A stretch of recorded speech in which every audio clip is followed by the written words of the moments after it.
Welcome to Akhand Vidyashram, the first institute of impeccable wisdom. Let's discuss what PANCH-BHUTAs, PANCH-PRANAs, the five divine elements as I have experienced. And let me make one thing very clear, to come to this level of understanding, I had to take many births. Let's not go into details of that. And one thing which comes to very clearly, that Shiv Bhushan Sharma, along with the goddess Aditi, the indwelling soul, is the combination which is responsible for this work to be very precise, concise for so many janmas. And same thing is called Kundalini when it awakens, and that is a consciousness which gives you awareness as you move from the lower levels to the highest level at every stage of the birth. Then the first thing which comes to my mind, which has made a difference, that I am a Karma Yogi. I might do my work systematically from early morning to night in a very systematic way. I can also divide my life into two components: 8 hours of sleep and 16 hours of conscientious work, and that's it. And the second thing which comes to my mind has made a real difference to me. As Shiv Bhushan Sharma, I recognize I am only an instrument of divine grace, that we are the grace creation of the universe, and the entire universe is beautiful, precise, concise, and divine in nature. And it is not designed by any individual, me, my father, brother, or anybody else. It's a creation of the nature from the very beginning till today, and continue to be like that. And there is uniformity in universal consciousness. When it started, another thing is cannot be gone into. But devotion toward divine consciousness is very clear. But I am very precise in saying my devotion is toward Mata Vaishno Devi, who incarnation of goddess Durga. And reason is because she represents goddess Saraswati, goddess Lakshmi, goddess Parvati, all the three, and Trikuta mountains about Brahma, Vishnu, and Mahesh, that consciousness. And I am talking about the divine mathematics. I am not talking of human form at all. These are the three stages of development to Divyank itself. And as a graphic presentation, as a mantra, it is Om, which I have done. This particular picture was drawn by me in 1974, more than 50 years ago. But precise concentration or contemplation of the work of Mandukya, which is 12 verses, but the phenomenal in mantra, that is also because of me and my Antaratma working together for Janmas, having realized I have never forgotten that even today. I don't have to remember. And that is something which takes me to level key when I come to a particular question. If it is something done by me, is revealed to me in dream, direct, or even indirectly as such by the voice itself. And you're going to see that beauty today. Then come to the question of Tantra Vidya is a perfect human anatomy, physiology, biochemistry, and psychology which I have experienced, and that is the graphic presentation in this particular picture. First time I started the work in 1995, and this is the 30 years later. But in the process of making, I realized the entire beauty of the universal consciousness and present to this as a Virat Roop itself. Then the chakras, 10.344 chakras, I've spoken about it. There are 108 chakras. They go clockwise for ascension and anti-clock for involution. Let it be.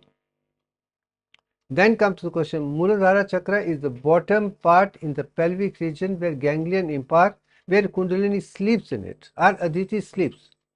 And this is where the concentration are two chains of sympathetic system which merge together in ganglion part and to the leg.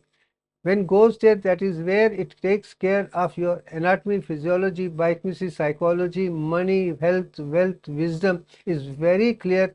Even when Kundalini is sleeping there, it can take care of everything automatically.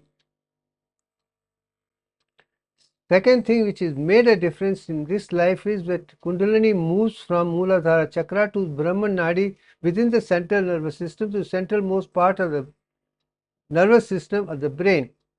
You have to break this Granthi, which is the first block. And that block has been experienced by me and is phenomenal experience to make the Kundalini go into the central part, which I have already explained. Then comes the question of Swadhisthana, the second chakra, which is sacral, which is most important chakra because it produces testosterone, estrogen, etc.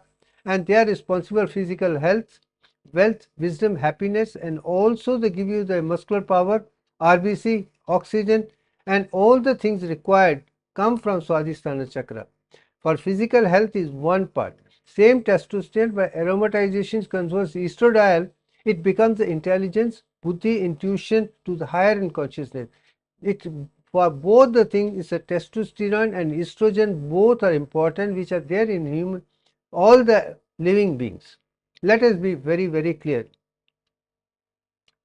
Then comes to the third stage of Navi chakra is one thing which is absolutely essential. The centers on adrenal gland.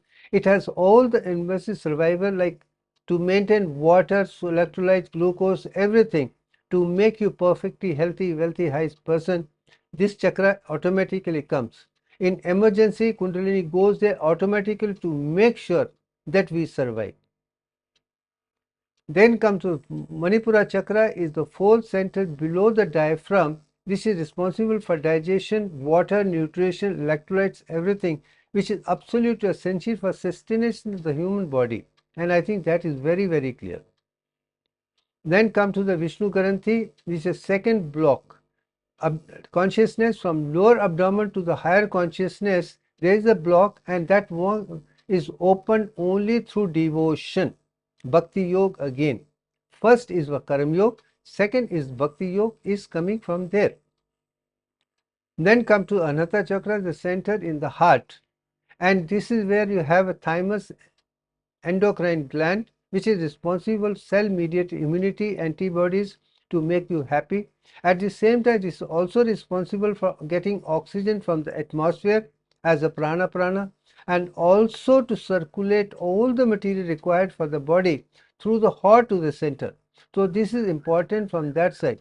Immunity is important, circulation is important, oxygen is important, and also expulsion of carbon dioxide, all center on Anahata only, and many people consider it to be center of living consciousness. I have no problem on that part. Then come to the question of Vishuddhi chakra, which is in the throat, and thyroid and parathyroid is rich for calcium and otherwise. Also, Neelkanth centers wood iodine, which is converted into thyroid hormone for creating heat in the body, and that is something which I realize, where everybody has mentioned story of Neelkanth from primordial ocean churning has made a difference. Ki ancient described the story much more precise and concise, and we have failed it miserably. And blue black vapors are iodine, they can kill, they are used kill for today, but they are taken to be uploaded into thyroid gland to convert into heat is most important, and that is where thyroid is absolutely essential to give you the energy which is required. And I think once that is understood, only then we can go. So for that matter, thyroid is the one which is going to give you energy of higher level of consciousness. Then come to the Ajna chakra. This gives you the Gyan. This is the center where all the stimulating hormones and oxytocin and ADH is there, which make sure that we understand the internal physiology, anatomy and psychology and biochemistry from this center, because these are the centers where pituitary plays important role. And I think that has right up to this particular level, from Mooladhara to Ajna chakra is mentioned in such chakra that is associated with reptilian brain, and I think that's a beautiful knowledge of Tantra which I explained by Sat Chakra Nirupana in Sanskrit has made me understand how beautiful, precise, concise information is available, which can make us much more enlightened in the process. Then come to the question Vigyan Chakra, which is the hypothalamus, which releases the all the releasing hormones required for stimulating, and hormone as such comes from there. This is also center for autonomic nervous system for taking care. It's also part of Sat Chakra Nirupana. Let's put it that way. Then comes to the Pragyan, is the center in the ventricle, where pine cone our pineal gland plays an important role to produce melatonin, those hormones which help you to give you higher energy by and large. By the time Kundalini which moves into ventricle in front of the Pragyan chakra, you can see that normally we see only two dimensions in thing, length and breadth. When you come to this stage, in the eye we can see 10 dimensions simultaneously moving on. That is where 10 stages come up. I think the brilliant is the question, and that is the description I found in all those pictures of gods, whether it's the goddess Gayatri or Lord Shiva's pictures. You're going to see it. I have shown it many times. Then come to the question of 10th chakra, which I call it insular cortex, which is a higher form of the autonomic nervous system associated with endocrine system, which makes you realize that there is subtle aspects, subconscious to unconscious to conscious to superconscious, and superconsciousness starts working in insular cortex.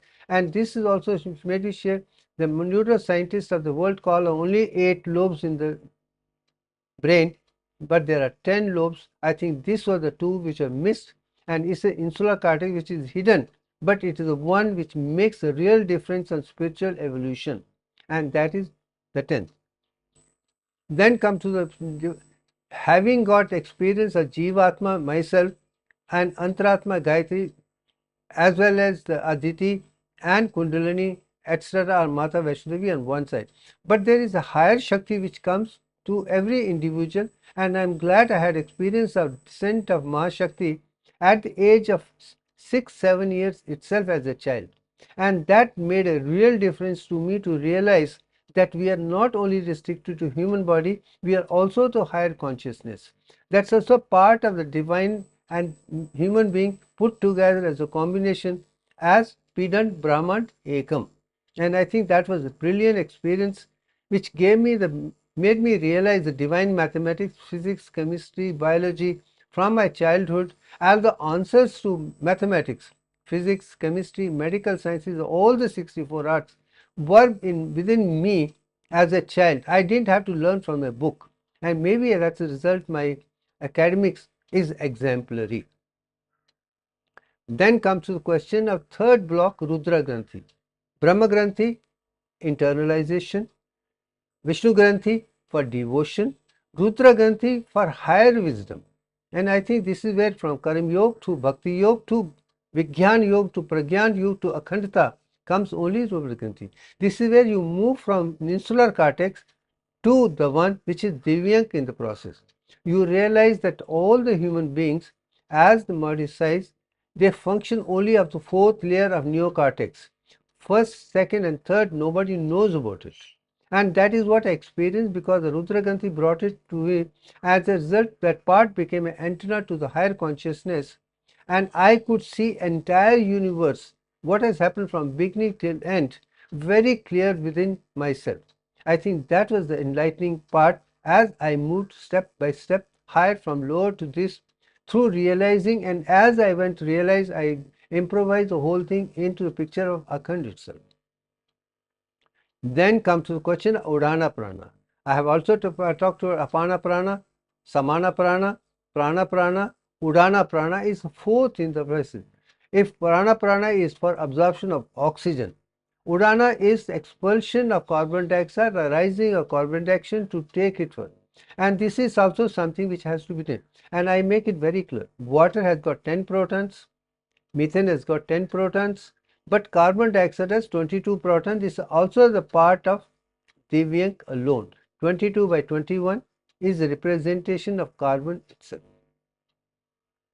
Now coming to the question of this particular concept of this picture, I am going to talk about it detailed as I learned, because there are many things which I learned in earlier life which are not found in the books available, because those books have been lost, but they were written, but I have here to represent the whole presentation again. This is the same picture I put in the very first thumbnail itself.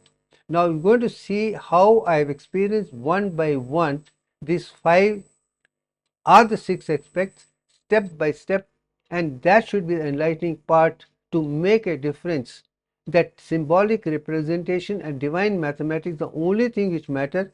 Every other language is deficient, including Sanskrit. Let me put it very clear. Now let's understand these pictures very, very clearly. First thing which comes to my mind is a dot, circle and sphere. And many people have asked, did Aryabhatta invent zero? And I said no. Zero was known to Rigved as a dot, shunya from the very beginning. Everything is come from shunya, is maintained by shunya, is dissolved into shunya. It has no beginning, it has no end, it is space of 360 degrees, and this could be zero, a dot, or it could be a circle, or it could be a sphere. All the three manifestations are the where divine mathematics originated from, and the symbol of that is a circular form alone. So let this symbol be only for Akash, space, not for anything else. And I think that was understood from the very beginning. I have written about this in my book Akhand, an Essence of Universal Consciousness, very clearly. That is static form of learning mathematics, beginning, and also symbolic representation from this alone. Now comes the question of the first element in the whole process, which is with Mooladhara Chakra, is the Prithvi Bhuta, earth element. And this earth element, how we know earth is circular. The symbol should have been circular. But since we are already circular for Akash, it cannot be repeated for something else. So same circular thing had to be converted into form which can be understood without any confusion. So what I have, this question was raised to me many Jarmas alone. How did you make square as a symbol of Prithvi element? And I remember having said, take a circle which are Akash, 4 dots, 4 into 9360 degree, nothing 1, put a dot in the center, put a pin there, and then move the square in such a way fast. When you move it fast, the picture you are going to see is a circular only. I think that was amazing answer. If this is what divine nature is, how the works come, then you know what you have done over and over is going to come to you again, which nobody even dreamt of it. Because you have to practice to Karma Yoga, Gyan, Vigyan, Pragyan, everything has to come. Only once you experience that within you, then the concept is very clear. Today I find maths, physics, chemistry and medical sciences, concepts are given, but nobody understands. Unless you understand the concept and experience the concentration, contemplation, everything within the body and remember them in the brain, only then you become walking, talking encyclopedia. Without knowledge, without karma yoga, without devotion, without things cannot really work. And I think this is a beautiful example of that. Even if you have worked it on one life, you're going to remember it every life thereafter. Nothing is lost in the process of journeying from beginning till end, step by step, provided you have the honest in your approach. Unfortunately, we are neither truthful, not non-violent, not honest, not integrated. We are doing everything just for money, name, fame. And that is the reason the whole world is suffering from. So this is one beautiful lesson learned thousands and thousands years ago, maybe Rigved time itself. I think that was phenomenal. Then come to the question of the second Apa Bhuta. See, water element has also, Jal also is called, but it's called Apa Bhuta also. Now the question is, why Apa Bhuta is much more popular than Jal or any other element? The thing is very clear. In this particular process, you can see Apa mean apana, when they became thrown out. So water is what is thrown out. The universe has also thrown water on the earth. Amount of water on earth is 61.803%, and each cell also has a 61 point. Once that is maintained, you will be perfectly healthy, wealthy, wise. This is where divine mathematics comes to play a role. As I told you, in Bhumi, the earth, the Prithvi, it is 38.1966%, and here it is 61. So this is a combination with Bhumi and this, something which is very clear to 100%. Then space is 360 degrees, like Akash as well as Bhumi or Prithvi. The impeccable wisdom is to see why you have a crescent picture when it should be only line. No. All the water at the peripheral end when it meets the earth, there is a capillary action moving towards. As a result, you can see the crescent part, not as a direct line. That is a divine thing, and once you realize that chakra of crescent as symbol of apa-bhuta, a water element, is absolutely fine through observation of nature. And that's what I believe is fantastic answer in spiritual science, which is found in Ved, Upanishads and scriptures of Sanskrit very, very clear. Then come to the question of Agni element. First is a solid, second is water, third is the Agni element, the fire element. Agni is a fire. Now in this particular thing I have shown two parts. Agni moving up is one part, which is for evolution. Agni coming down is going down is involution. Involution and evolution happens because of Agni alone. This is the most important part. But in this part you have 180. At the middle is 180. 180 becomes 360, 360 down, but 180 becomes 360 and 540 as you start moving up. And that's where you can see the triangle has 60, 60, 60. Going up is evolution, going down is involution, and that becomes the center part of the whole thing. When you take energy out of any concept, it becomes liquid and solid. When put more, it becomes Vayu and Agni, and you're going to see that in the process. The most important part in Rig Veda, over and over, the most commonly used word is Agni alone. And Agni is the one which brings the transformation. That is something which I want. Why Agni alone is prominent in Rig Veda?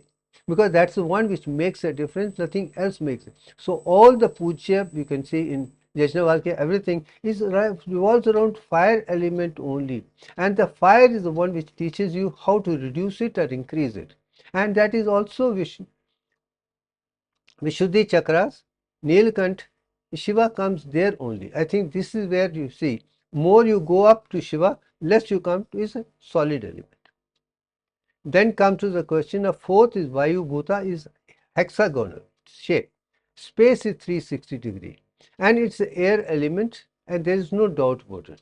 But air surrounded around the earth, between the earth, valleys, other thing and sphere is a hemisphere circle itself.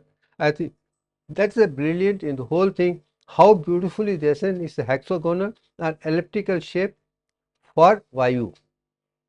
And the beautiful thing is a benzene ring which was seen by the scientist for the first time was hexagonal only, and all the creations start from benzene ring only, carbon, carbon and carbon. Now come to the question. Akash Bhuta is a pentagon and the calculation, as I told you, Prithvi is 360, Agni is 180, and as you go up to energy level it becomes 540. And what is interesting in 540 is 5 into 108. So no wonder Sanatana Dharma talks of the element of 108, very important. Particularly Maharshi Yajnavalkya talks so much about it. He was a follower of Surya and he knows 100. Even pi he used it only by 108 only. And once sun, earth and moon, all the three center around 108. I think that's the divine mathematics which Maharishi Yajnavalkya himself has given it. And here you can see this particular picture. Now I'm going to make one thing very clear. Akash was circle. Akash Bhuta nobody had given a symbol to this till date to the best of my knowledge. And I think I've given it for the first time in the history of mankind, pentagon as the symbol for Akash Bhuta, the energy, divine energy. So Bhumi to Jal to Agni to Vayu to energy level, this is what it is. And once you understand this step by step thing, only then you learn what his spiritual science, how divine mathematics converted into symbolic form, which is perfect, and that is the best way of explaining things, and that is what I am trying to do. Now these are same elements I have put into this particular picture. Earth element 38.196, water element 61.8, fire triangle going up and going down, air element hexagonal going up, quintessence going up to energy form. This transformation, whole thing you can see with water alone. Completely 0 degree water is ice, Prithvi element.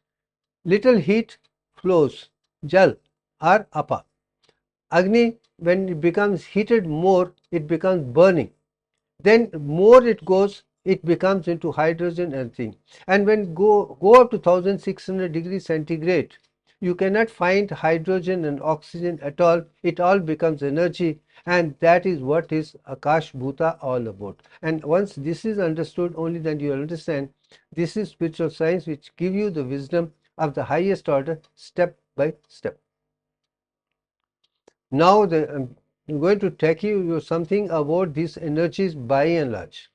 There is Bharang Kosha, that Kundalini can go through the external route to the higher to lower, and that is the 5: solid matter, Bhumi; vital breath, water; mind, Agni; intelligence and bliss. And that is Annamay Kosh, Pranamay Kosh, Manomay Kosh, Vigyanmay Kosh, Anandamay Kosh. As such is one description. Bharang Koshas, we know it very well, and Theosophical Society talks quite a lot about it in this particular direction, which is external. And once the energy level increases, Kundalini moves from Muladhara, it can go to Sahasrara through the outer Pranamaya Kosha itself in this form. And I've experienced that, and I can experience, anybody can experience that with the beautiful pranayam itself. And this is the picture which I have shown, can move to this through pranayam, and that more and more you have the and as I told you, Agni is important. Agni is oxygen, and oxygen, RBC, other thing, and that is bioelectric magnetism, which produces with ferrous oxidation of ferrous and circulation beautifully. The energy level be so that Kundalini can move through the process within around itself, and that is what aura is all about. I think having experienced that, I know that it is. Kundalini can move from Muladhara to Sahasrara to any part of universal external road in this form provided, but it's a temporary, because you can't be breathing like that 24/7 all the time. So this has limitation on that part. Now subtle aspects of external things is there, that this is another way of representation. Don't come to the Antar Yoga, internalization is important. But here Annamay Shok is outside, Pranamay is within that, then Manomay with Vigyanmay, Anandmay. That means these are the things which are found in Sushumna Nadi. Annamay you can call Sushumna Nadi, within that is Vani Nadi, within the Surya Nadi, within Chandra Nadi and Brahma Nadi. Again you come to Brahma Nadi, in which Kundalini should get into this particular picture is only internalization, and same thing is found in the nervous system, spinal cord itself, and also the ventricles of the brain. I think this is where science really takes over, that spiritual people and science, when put together, you can see the experience within yourself. Only with that experience you can move, and unless until you experience that within your body, all this knowledge is not going to help you. Let's it be very clear. Then internalization, this is something which I experienced in 1995.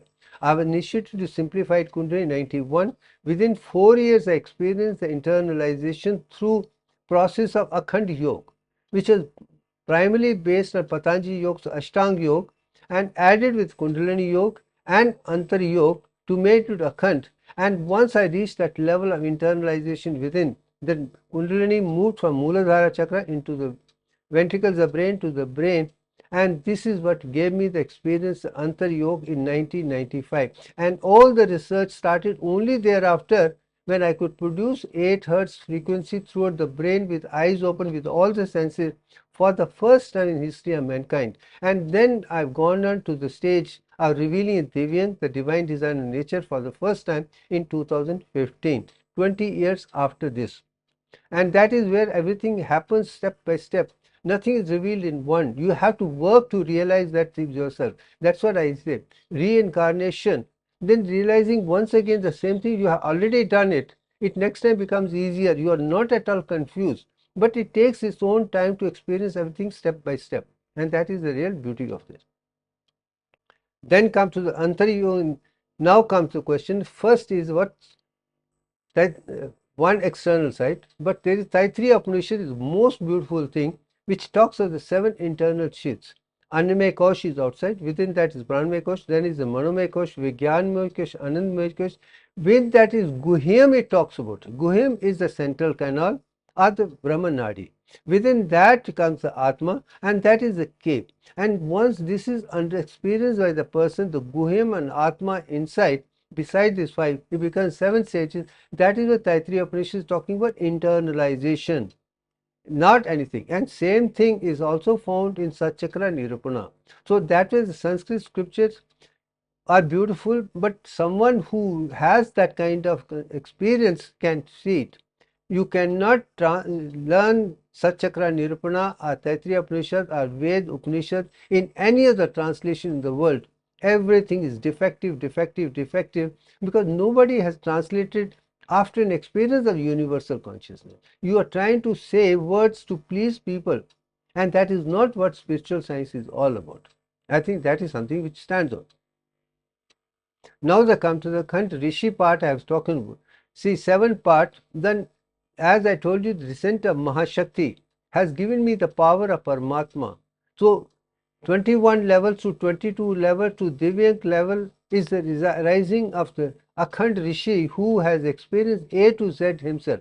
He understands Ved, he understands Upanishads, he understands scriptures, he understands Sanskrit, he understands divine mathematics, physics, chemistry, all the sciences, all the 64 arts. Once you come to that particular stage, you become an Akhand Rishi, an integrated, where you experience Jivatma, Antaratma and Paramatma, all the 3 together, and that's the beauty of Tret Paravidya, which is beyond Dvait, Advait to Tret Paravidya, which is more defined philosophy of realizing its entire universe within you itself. Now there comes question, one particular statement which I like very much from Chandogya Upanishad, very clear. Now coming Chandogya Upanishad. It talks of the word Tattvamasi. I am very sorry to say Tattvamasi, all the spiritual people say, I am like God, I don't understand. Aham Brahmasi, I am like God, I can understand. Tattvamasi, I am like God, these words do not think. Tat means divine consciousness, Tva means everything is identical. The very method, everything is identical, macrocosmic to microcosmic is identical only. We human beings are as perfect as the universal consciousness is what is Tattvamasi. We are like the divine consciousness. But I am not God. I am a human being. I am made in such a way as a Lokpalan, which Aitreya Upanishad is talking about, and Chandogya is talking about Tattvamasi. That means if we are all identical, there should be divine mathematics alone. And that search for divine mathematics finally culminated in this particular life, and I'm showing it very clearly as we move on. As I told you, the Pindan Brahman is ek. So human body has got 10 chakras, solar system has 10 heavenly bodies, and spiral galaxy is with the 10 suns, and that is Aham Brahmasmi. And once that is understood, next to go, I think it goes to next stage, which I will talk about Divyank in the next chakra, which is the 10 plus. Now this particular picture, I'm not going to talk about it. I think this is enough. I think we have understood how reincarnation theory, from life to life, what you experience is carried on to the next life without missing anything. Your brain can get it from Antaratma, Aditi, Kundalini, Antaratma, whatever you call it, also Paramatma, because all the experience you have experienced, and this is beautiful picture by. And anyway, we are going to talk about it. To understand my entire work, everybody has to see all my videos with all the concepts in totality. One need not help.